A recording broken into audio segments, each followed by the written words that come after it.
All right, we're gonna see if this bolt will possibly come out of there. This is part 2 of my seat install series.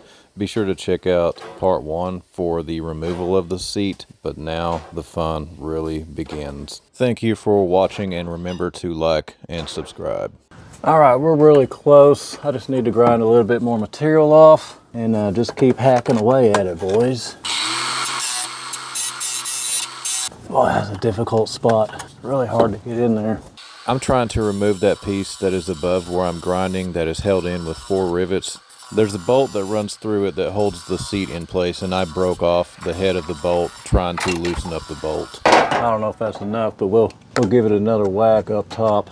All right, let's give it another shot. And no, I don't have an air hammer. So just as I made it clear in the last video, I do not like using heat. I don't want to burn the truck down. I do not like keeping explosives in the garage that's right next to where me and my wife live. I've never had any good luck with heat or with penetrating oil, but if you have, then I'm really glad for you. Let's blow this out real quick, and yes, this is a leaf blower.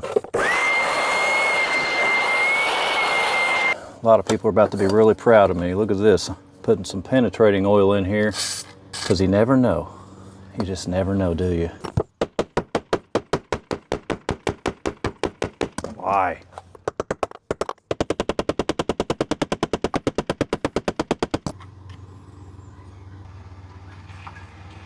All right, I grinded away a little bit more at the bottom. Let's see what happens. Man, this thing is so stubborn.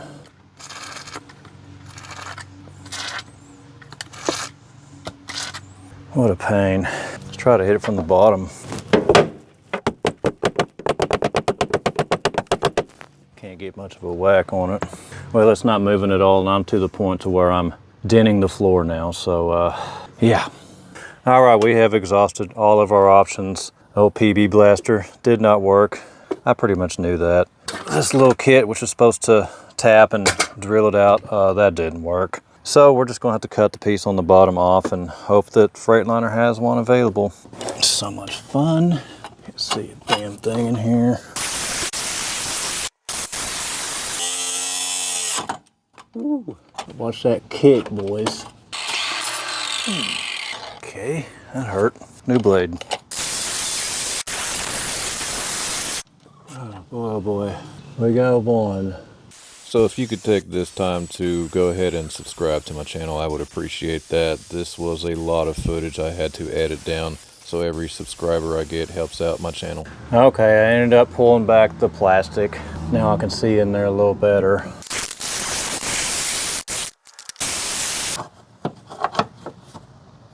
Come on.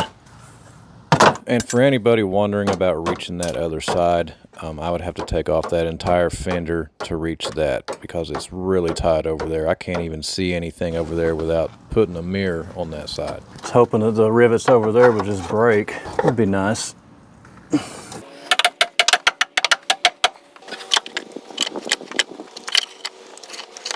How am I going to reach those? We're hitting metal. I see sparks. Oh, come on.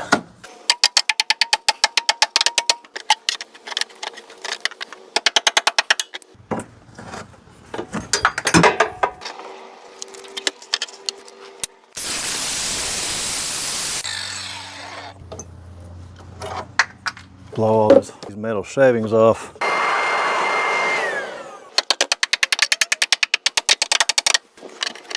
Maybe I could just tear it.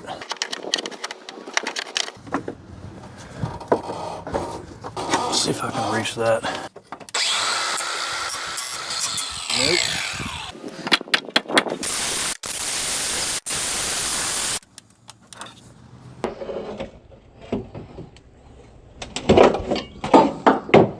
Piece of crap.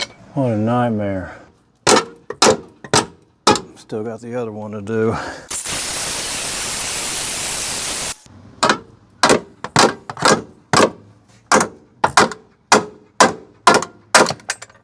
Well, boys, one down, one to go.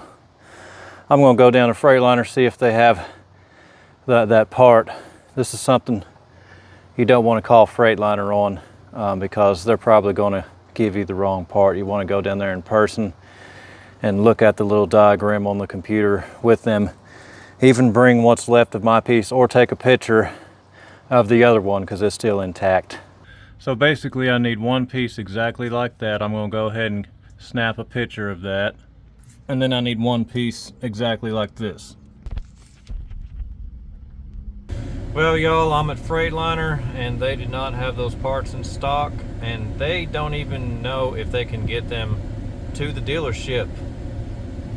They said that they don't really carry those parts anymore and that they would have to have them built in Memphis. So he said it could be 2 days, it could be 2 weeks, it could be 2 months, it could be never.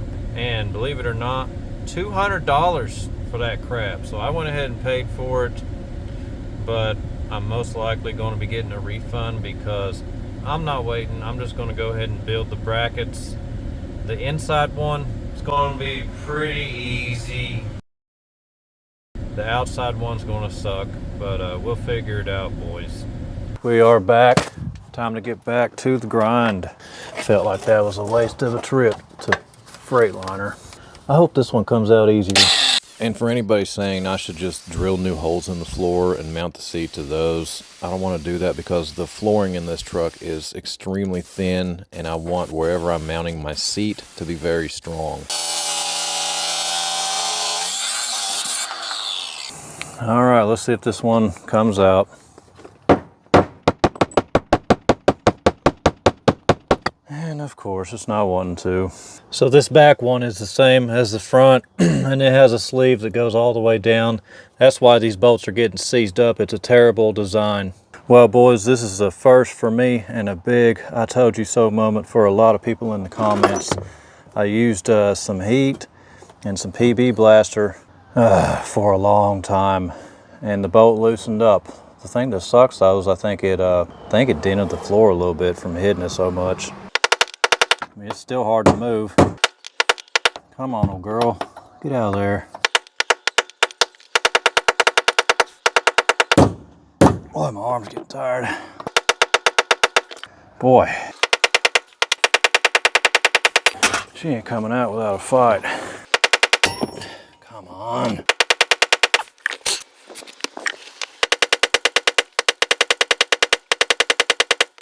No, it's not wanting to go at all.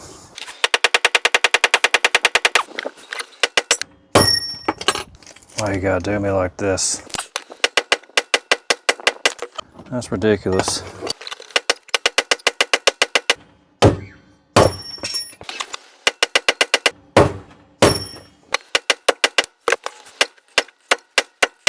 Come on, I can't even hit it now.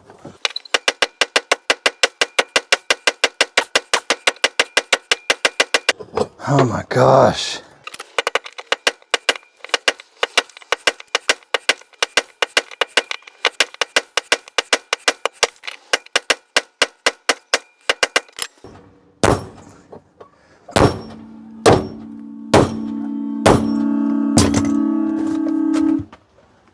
All right, everybody, we finally got it. It looks like crap, but we'll be able to work with that. This was a pain in the ass. All right, boys, I left out quite a bit, so let me explain what happened. This kind of represents what I was working with. This would be the cross member. This would be the floor. Of course, this is the bolt and the nut on the bottom side that was welded to the cross member.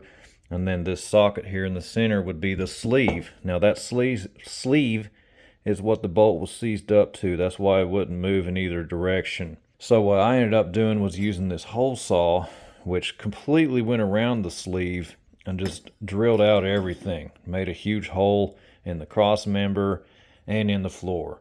But it all came out so I could fabricate a new piece to put in there. And that cross member was a little taller than this socket, but not by much. But you know, as you can see, if you have a bolt that's seized up in this much of a sleeve, it ain't going nowhere, boys. I don't care how much heat, I don't care how much penetrating oil you put on it, it ain't going nowhere. That's years and years of corrosion. And just to be a little more clear, let's say this is the floor again, and this is that sleeve. Here's your bolt. This hole saw went through the floor and it went over the collar. basically like that, all the way to the bottom side of the cross member. All right, everybody, it's the next day. I'm going to use this metal here to go right where the frame is as kind of a brace. So I'm not going to get into this until part 3 of the series, which is going to be the fabrication part. Thank you for watching the video, guys. Remember to subscribe, and we'll see you on the next one.